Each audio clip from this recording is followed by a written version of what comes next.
지금은 이더리움을 쳐다볼 때가 아니라 어떤 걸 쳐다봐야 됩니까? 바로 네, 여러분 반갑습니다. 비트캐쳐입니다. 크립토 시장 불변의 법칙. 시즌 종료인 줄 알고 내려왔더니 멀리서 보니까 개미 털기였다. 이번에도 마찬가지로 시즌 종료인 줄 알고 선동되시고 여기저기서 갑자기 롱 외치다가 하락하니까 숏 외치는 거 들으시고 털고 내렸는데 기다렸다라는 듯이 개미 털고 올려버리는 패턴. 그리고 제가 계속해서 말씀드린 대로 우리의 입장이 아닌 시장을 조성하고 마켓을 만들어 나가는 그들, 높으신 분들의 입장에서 시장을 바라보면 시즌 종료는 절대 될 수 없다. 큰 판을 짜고 있다라고 말씀드렸는데 아니나 다를까 그들의 시나리오대로 그대로 흘러가고 있습니다. 제가 비트코인 컨퍼런스를 기점으로 터닝 포인트가 되는, 그리고 그 중심에는 트럼프가 있을 것이라고 말씀드렸는데 아니나 다를까 트럼프가 어떤 발언을 해줬냐. 미국이 지구의 전 세계 암호화폐 수도이자 세계의 비트코인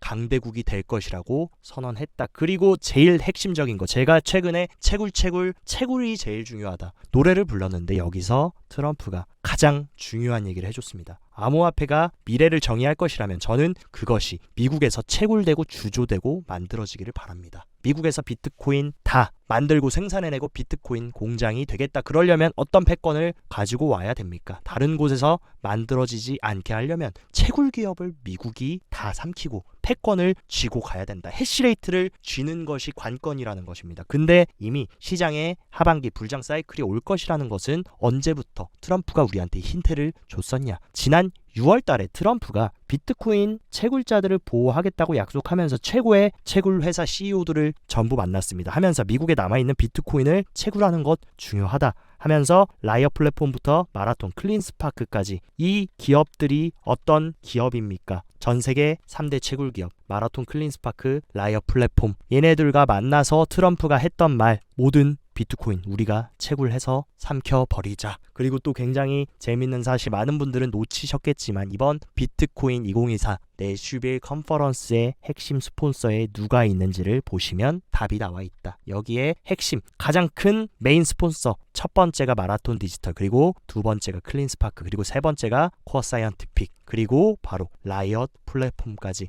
어디서 많이 봤습니까? 미국 4대 채굴 기업이 모두 이번 비트코인 2024의 메인 스폰서였다. 여기서 게임이 끝났습니다. 제가 채굴 기업이 이번 조정 때 영세한 채굴 기업을 삼키기 위한 큰 그림을 그렸고 의도적인 하락을 만들었고 그들이 몸집을 키워서 삼킨 이후에 그 다음에 메인 스피커가 누굽니까? 차기 대통령이 될 사람이 나와서 비트코인을 립해주는 그림. 정확히 시나리오 그대로 흘러가고 있다라는 거. 그러니까 항상 수면 아래에 있는 의도를 보시고 이 본질을 볼 줄 알아야 단기적으로 차트 음봉 뜨냐 양봉 뜨냐, 상승하면 불장이다, 하락하면 시즌 종료다, 이렇게 휘둘리지 않을 수 있다라는 것입니다. 그리고 재미있는 사실, 그 모든 핵심 채굴 기업을 누가 갖고 있습니까? 블랙록이 가지고 있다. 모든 퍼즐들이 맞춰지고 있습니다. 또한 더 중요한 사실, 트럼프가 추가적으로 어떤 얘기를 해줬습니까? 트럼프가 대통령 되면 법무부가 압수한 미국이 지금 보유 중인 20만 개의 비트코인은 새로운 전략적 국가의 비축 자산으로 사용해서 준비금으로 조성하겠다. 그 얘기 뭡니까? 비트코인 전략적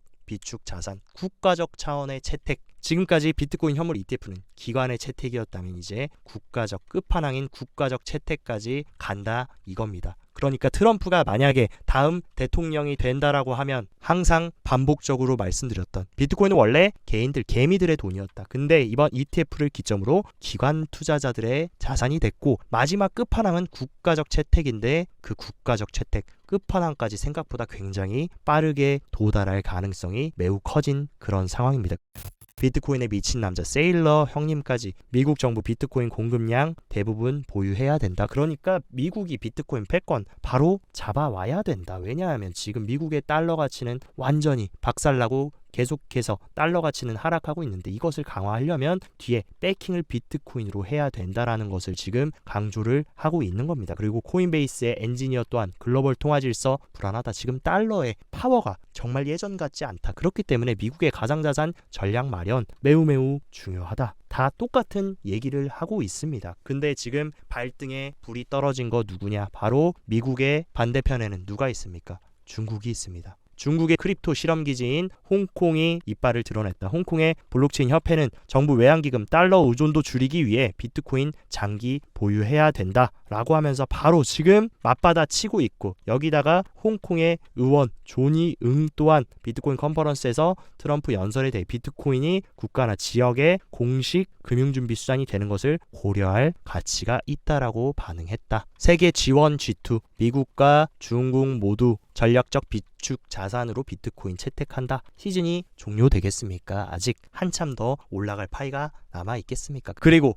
그 누구보다 돈 냄새를 잘 맡고 중국의 핵심 공산주의 간부들과도 밀접한 관계가 있는 저스틴 선조차 중국도 암호화폐 친화적 정책 필요하다라고 적극적으로 촉구를 하고 있다. 중국이 다시 시장으로 복귀할 수 있는 그런 지금 실마리들을 우리한테 힌트들을 던져주고 있고, 본격적으로 차이나 머니까지 크립토 시장으로 복귀를 해준다라고 하면 이제 1차 사이클, 1차 불장 전반전 끝내고 로스타임에 이제 소수를 선발하는 과정, 투심이 약하고 공부 안 한 크립토 개미들 싹 다 한번 물갈이하고 손바뀜 해주고 나서 이제 본격적인 하반기 사이클을 준비하려는 그런 만발의 준비가 이루어지고 있다라는 것입니다. 여기다가 또 발등에 불 떨어진 사람 한 명 더 있다. 바로 해리스, 민주당의 해리스 대선 후보까지 가상자산 업계와 지금 급하게 대화 추진하면서 민주당 이미지 쇄신 나서야겠다. 왜냐하면 크립토 유권자들 너무 강력하고 얘네 마음 사로잡지 못하면 안 그래도 불리한데 대선 완패다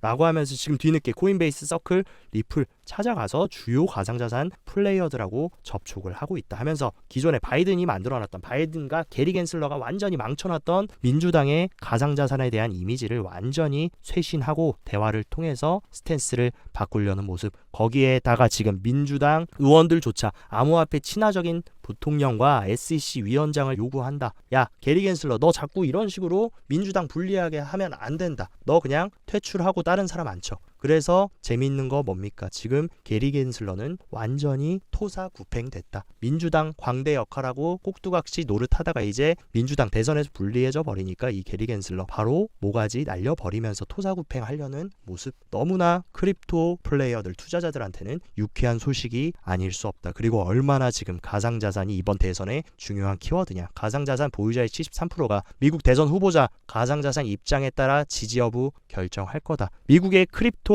투자자가 5명 중에 1명입니다. 근데 이둘 중에 73%가 크립토에 친화적으로 움직이지 않으면 너 안 뽑아, 이런 식으로 굉장히 강력한 스탠스를 보이고 있다라는 거. 어쨌든 트럼프도 해리스도 막상 대통령 되고 나서 말 바꿀 가능성은 당연히 열어놔야 된다. 하지만 어쨌든 11월까지는 모두가 크립토 시장 최고다, 미국이 크립토 점령지가 되겠다, 패권을 잡겠다, 좋게 흘러갈 수 있다라는 것입니다. 그리고 11월이 되고 나서 트럼프도 물론 말을 바꿀 수 있습니다. 그런 얘기들을 하시는 분들이 있는데, 그때 가서 11월에 가서 그러면 시장 흐름에 맞게 또 대응해 나가면 된다라는 거. 어쨌든 11월 대선까지는 크립토 시장이 너무나 좋은 흐름으로 흘러가고 있고, 실질적인 수요단이 어딥니까? 바로 비트코인 현물 ETF 기관들의 유입은 4주 연속으로 적극적으로 유입이 들어오고 있고, 그 비트코인 현물 ETF 1일 유입량도 보면 하루를 빼놓고 계속해서 기관들은 바이더딥 저가 매수를 진행을 하고 있습니다. 비트코인 가격은 지금 아직 신고점을 갱신 못하고 70K 부근에서 지지부진하고 있지만 누적 유입은 계속 매일매일 올타임 하이를 갱신하면서 가격은 고점 갱신 못했는데 ETF 물량은 늘어난다.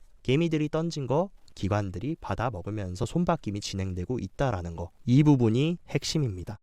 우리가 이제는 이더리움의 흐름도 체크를 해봐야 되는데, 이더리움은 아직까지 그레이스케일의 환매 물량이 계속 출하가 되면서 다른 기관들의 유입이 들어오고 있지만 이것을 지금 매도세가 압도하면서 계속해서 조정을 받고 있는데, 확실하게 이더리움이 추세를 반전해 주려면 이더리움의 매도 물량이 지금은 계속 균일하게 던져지고 있지만 이것이 살짝 줄어들면서 토탈 유입이 양수로 전환되는 그 시기를 체크하시고 여러분들이 접근하시는 게 좋고, 지금은 이더리움을 우리가 쳐다볼 때가 아니라 어떤 걸 쳐다봐야 됩니까? 바로 솔라나. 어떻게 보면 저희 비트캐쳐 커뮤니티의 시그니처 코인 솔라나가 완전히 시장 분위기, 알트 시장을 견인해 나가고 있습니다. 심지어 솔라나는 BNB의 시총까지 다시 추월하면서 전 세계 시총 4위 코인으로 다시금 우뚝 올라섰고, 심지어 솔라나 기반 덱스 탈중앙화 거래소 거래량은 19.93억으로 이틀 연속 1위.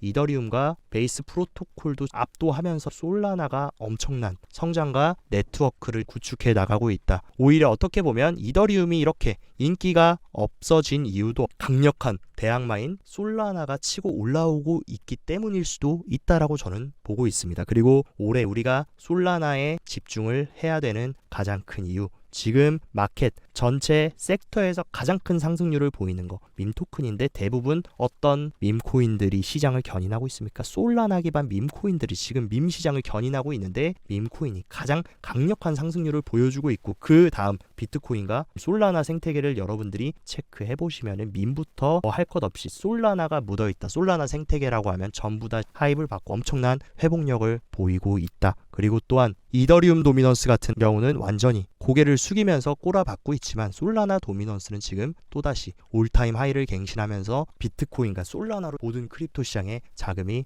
들어오고 있다. 그렇기 때문에 이번 시즌의 주인공, 제가 솔라나 3만원, 4만원 때부터 캐쳐 구독자님들께 솔라나가 어떻게 보면 메인 키워드가 될 것이라고 여러 번 말씀드렸고 어떻게 보면 이번 사이클 솔라나는 절대 놓치고 가면 안 된다라고 열심히 말씀드렸는데 그것을 지금 실제 솔라나의 움직임이 증명을 해내고 있다. 그러니까 솔라나도 계속 여러분들이 추적하고 트래킹해서 가실 필요가 있다. 그리고 오죽하면 샘 뱅크먼이 지금 감옥에 들어가서 교도소 간수들한테 올해 초에 솔라나를 사라고 얘기했습니다. 샘 뱅크먼이 깜빵 생활 잘 하려면 누구한테 잘 보여야 되겠습니까? 간수들한테 잘 보여야 되니까 올라갈 코인 솔라나 얘기해줬다는 거, 얼마나 이 솔라나가 좋은 펀더멘탈이 좋은 코인이라는 거 샘 뱅크먼이 알고 얘기해 주었지 않았을까. 만약에 이 교도소 간수들한테 하락하는 거 폭락하는 거 알려줬다라고 하면 완전히 깜빵 생활 꼬일 수가 있기 때문에 샘 뱅크먼이 교도소 간수들한테 솔라나 사라고 얘기했던 거 힌트였을 수 있다라는 게 이제 결과로서 밝혀지고 있다. 그리고 매크로 시장,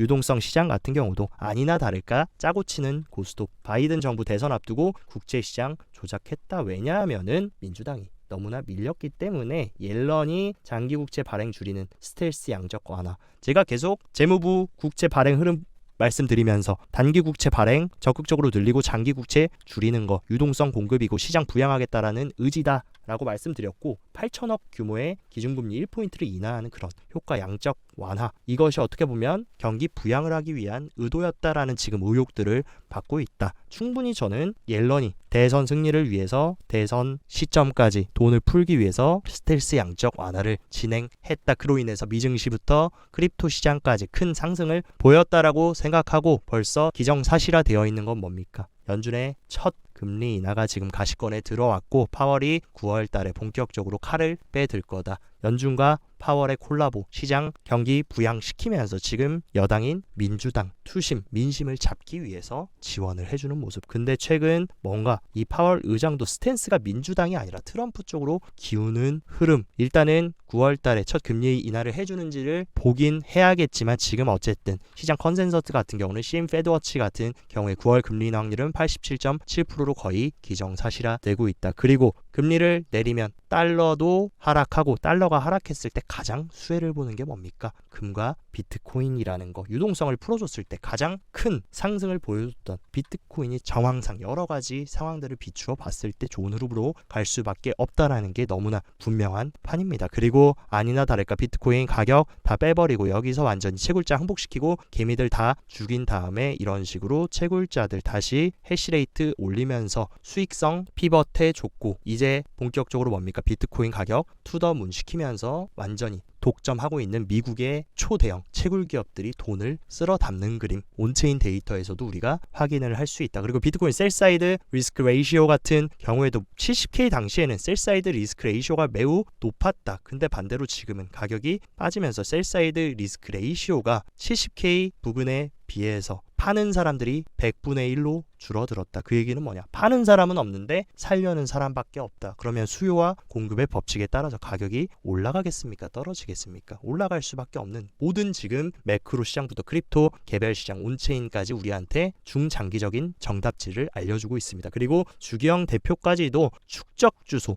축적 매집 주소들이 지금 계속해서 우상향하는 패턴을 보이고 있다. 매집 주소가 우상향할 때는 언제나 상승장이 지속이 됐다라는 것을 의미하면서 이제 누적 주소수가 늘어나기 시작한 지 절반만 왔다. 앞으로 사이클 2025년까지 계속 불장 사이클은 지속이 될 것이라는 걸 얘기해 줬습니다. 그리고 언제나 가장 중요한 시즌의 최고점 부근에서 장기 홀더들이 바닥을 칩니다. 장기 홀더들이 바닥을 쳐야 그제서야 이제 비트코인이 끝나고 단기 홀더들이 이 물량을 받아주면서 올라가면서 비트코인이 하락하는 그 패턴이 나오는데, 장기 홀더들 빠지는 듯 했지만 최근 다시 올라왔고 한 번 더 이 후반전 때 완전히 시장이 드라이브하면서 장기 홀더들이 싹 다 수익 실현 해야 그때가 이제 이번 사이클 고점을 찍고 우리가 다 팔고 졸업을 하고 나와야 될 시기, 그 시기가 가려면 아직도 갭이 한참 남았다라는 거 여러 번 제가 강조를 드린 부분입니다. 그래서 언제나 인간은 같은 실수를 반복하고 계속해서 말씀드려도 경험해보지 못하면 행동하기가 어렵다. 항상 말씀드리는 거, 가격이 비쌀 때 좋아 보이고 쌀 때는 관심이 없습니다. 근데 이 본능을 역행해서 가격이 쌀 때 여기다가 무섭더라도 용기를 내서 줄을 서야 되고, 이때 남들이 다 줄 서 있을 때는 이때 산 거 다 팔아 넘기고 나와야 되는데 다들 반대로 하십니다. 어쨌든 저희 커뮤니티 분들 같은 경우는 어쨌든 연습을 했지 않습니까? 작년 계속 지금 같은 여러 번의 조정과 페이크 개미털기 있었는데 그때마다 용기를 냈을 때마다 결과적으로 승리했기 때문에 이번에도 같은 패턴이었다. 속지 않는다. 그렇기 때문에 우리는 오히려 바이더 남들이 무서워서 팔고 던지고 시즌 종료 외칠 때 깊게 찔러 넣을 수 있는 그런 강력한 코어를 구축해서 나머지 이제 하반기와 내년 초 후반 사이클까지 잘 구축해 나가도록 해봅시다. 오늘 영상도 시청 진심으로 감사드리고, 영상 도움되셨다 하시면 좋아요, 구독 눌러주시고, 더 자세한 투자 전략 궁금하다 하시면 영상 하단 고정 댓글에 제가 운영하는 텔레그램 정보방 활짝 열어놨으니까 이쪽으로 입장하셔서 정보 잘 체크하시고 성공적인 투자 계속 이행해 나가시길 바랍니다. 오늘도 시청 진심으로 감사드리고 여기까지 비트캐쳐였습니다.